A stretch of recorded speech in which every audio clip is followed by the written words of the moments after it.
Welcome to another edition of our Medical Talks live here in Expo Center Norte in São Paulo, Brazil. I want to welcome today Maik. Maik is our exhibitor with Knoell, that it's a German company. That's why this edition we are doing in English. Maik, welcome and thank you for being here with me. Thank you, Malu, for this opportunity talking to you today about hopefully very interesting topics. For sure.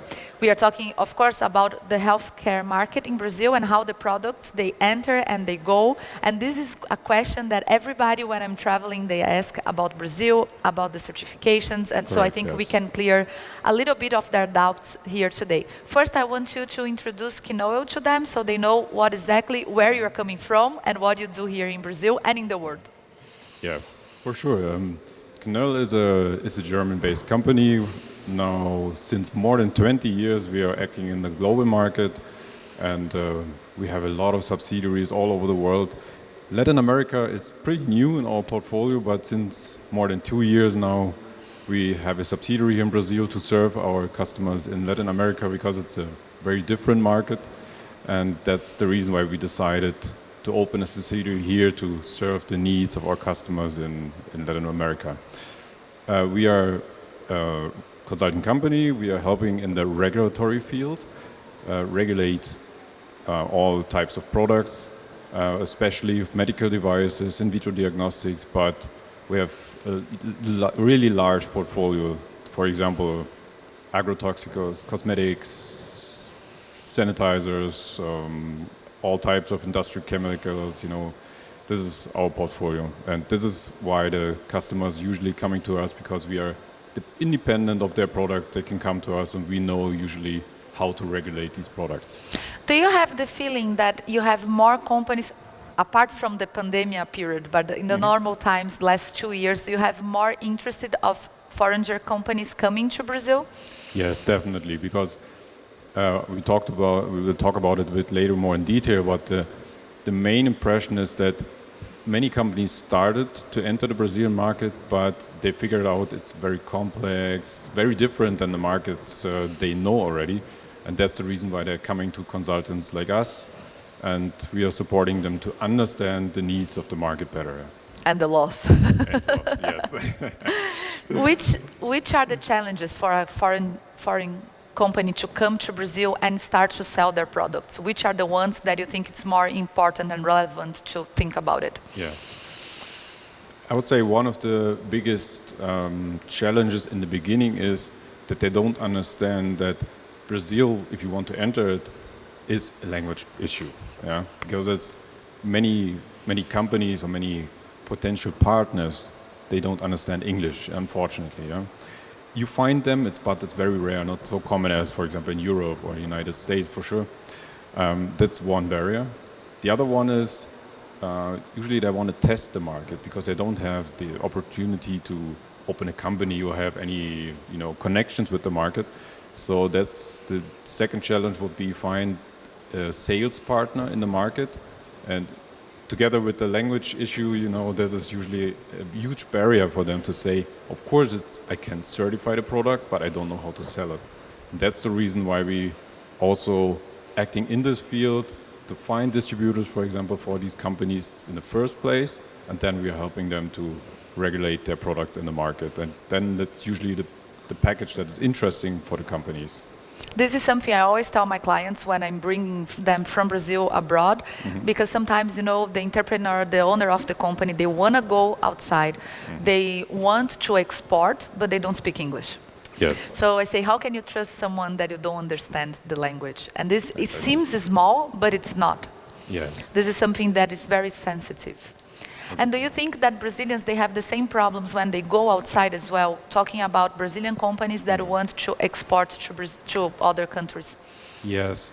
Usually it depends on where they want to sell the product. In general, Brazil is already a very high regulated market. If you compare it, it's not that different if you compare it with the regulations in Europe, but how it's implemented in the market, it's different. For example, if we talk about high regulated markets, then first of all, of course, the language is the first issue. Some of them, they're speaking English, but for medium-sized companies, usually it's still a very big issue because Some of them, they speak a bit English, but it's not sufficient really to communicate effectively, for example, with other regulatory bodies, to explain them on a technical level, all about their products, what is necessary to regulate these products. Then the other issue is, what I said is how it's implemented in a market. Even it's very similar to other markets, for example, like Europe, you have the issue that the standard in Brazil, how the products are regulated, it's still not, really on the same level in terms of, the processes that are needed, especially the data that are available of the product. That means, for example, Europe is very sensitive regarding clinical data, and often you don't find this on a level that is needed in Brazil, what is needed in Europe at the end. So that's the reason why often they start the process to certify their products, but then the regulatory comes back and they say, it's nice what you have, but we are missing more data because you cannot really demonstrate. Exactly, that's not enough. And that's the reason why they often need to enter, for example, a clinical study with their products, and this is very cost intensive, and that's the reason why many decide, okay, don't go for CE marking first, let's look for other countries maybe which it's a bit easier, earn money, and then we make another try to enter the market, yes. Yeah, I think for the Brazilian companies, it's easier to enter markets in Latin America in general than to go to Europe or to Asia in the first attempt to start exporting, no? Definitely. But what we can offer then, that's the reason why more and more companies are coming to us, because they see the value that, for example, a consultancy like us can bring them, in terms of that we understand already how the regulation works, and that we can exactly tailor a solution for them to say, okay, that's what you have in your company, and that's what we can offer you to enter the market most effectively as possible. And usually this is very well accepted, because then they don't need to deal with all these difficulties, at the end. It's good because when you have experience on the other countries, you can give them I wouldn't say solutions that are ready, but ideas that how they can enter. Sometimes, of course, not sometimes, always. If you are far away and you don't have experience there, it's hard to find the way alone, isn't it? Exactly. And it takes more time. So, and then I think some companies, they just give up, like you said. Which are the differences that you would consider in the health product sector between Brazil and Europe? First, I think the companies need to get used to how to deal with regulatory bodies, because in Europe it's different than in most other markets in the world. Because, for example, here you're dealing mostly with Anvisa, and sometimes, depending on the product, you deal with some certification bodies to receive the Metro or another certification if necessary. But in Europe, you are choosing a notified body, and you are dealing only with these notified body with our regulatory questions. That's sometimes not very common, because it's to choose a regulatory body is first very strange, for the Brazil, because I'm talking to Anvisa, and that's the last barrier, who's deciding if I am going to the market. In Europe, not. Usually, you are picking one of these notified bodies today, and then you are dealing with all types of questions with them. And of course, it's the same thing with prices, for example. Interesting, because you're choosing sometimes notified bodies based on the price, because the prices are different. Negotiating prices with Anvisa, not possible. That's true.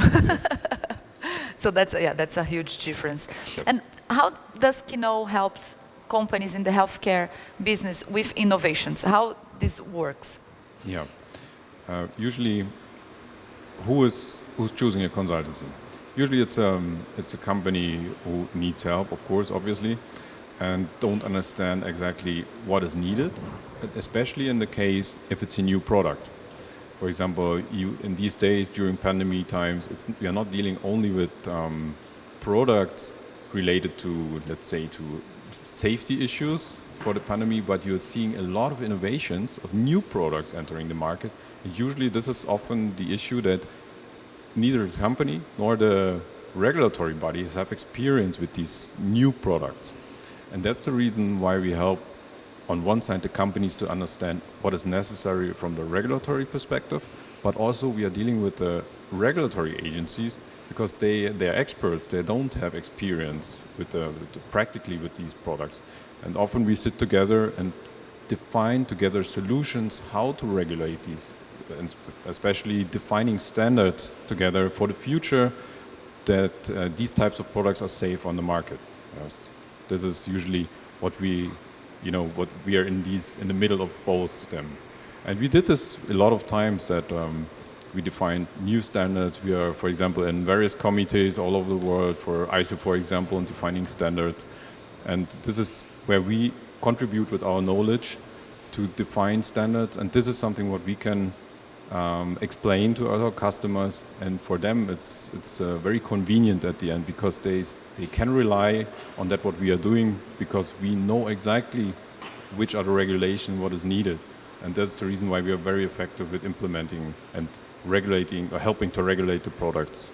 I think there is one thing that we should always, make people aware and lose a little bit this barrier is that consultant companies can only be hired by huge corporations. Yes. When someone is a small or family business, they think I cannot afford a consultant companies. And then sometimes they try to get an adventure and go to a country and they don't realize they are actually spending more because they are not doing a plan or they don't know how much they're going to how much is going to be expensive at the end. Yes, so this is something that I understand that you work with all the kind of companies, the huge ones and the small ones. Exactly. Can you tell us little bit about this and experience you had in the past? Yes. Just to mention this, Knoell is still also a family-owned business because the family Knoell itself is the owner of Knoell. And for us, our philosophy at the end is a consultancy is only a valuable partner for every type of company if we can really bring value to the companies. And how we can bring value, usually it's very simple. With our services, the companies need to save money or save time or both. And if we cannot deliver this, then our service doesn't make sense on the market. It's a basic rule probably for every business, but you can see with many consultants firms, they forgot this because if you charge, for example, maybe just to give an example, go to the US, for example, and they charge easily $300, $400, $500 per hour for our consultancy service. We are not charging that much, but at the end, we are making a package that really is valuable for the client, and we adapt this to the needs of the client. A smaller company, for example, usually they need a broader range of services. We create great packages, that at the end all the qualifications he does not have in the company. We are bringing with our team into the company, but doing exactly that what is needed. And we are not selling anything more what is not needed at this time, because it's usually they have a tight budget and we need to take care of this, and that's one part of our services. Huger corporations, they have their regulatory teams, for example, in the companies. Yep. And usually the questions are more specific. For example, in Europe you have this, not new, but very new regulation. And often they come to us and ask us, okay, help us initially how to implement, make a plan for the transition. And then usually we help them with the more planning activities, and the regulatory teams, they are taking over after time, and then all projects are over. But it's very specific. But this is something that it's very good to mention, because I think that when companies, they decide to come to Brazil from outside, they think it's they think it's going to be very easy because it's Brazil. Mm-hmm. And one thing I tell all my clients is that Brazil, it's not easy, but it is feasible. You can do it. Yeah. It's always nice to have someone you can rely on. So I want always, at the end, you're going to have your contacts in this presentation. So I want you to contact Knoell, Maik, and Camila. They are always there to talk to the clients. And if you're interested in about entering Brazilian market, to know about the regulatory process, and even if your product is acceptable or not, you can always talk to you. And for the Brazilian companies that want to start to export as well, I think it's a good first step already talking to you and understanding a little bit, because sometimes, I meet so many owners of companies and they say, I wanted to export to Europe. And sometimes their product is not even, is not going to be even accepted by the market there. So yes, this step behind to prepare, it's a better step to get a greater success. I want to thank you very much to come here. Malu, thank you very much for this opportunity. And Maik will be with us in Knoell and Medical Fair Brazil next year, May, here in Brazil, São Paulo. Thank you, Maik. Thank you.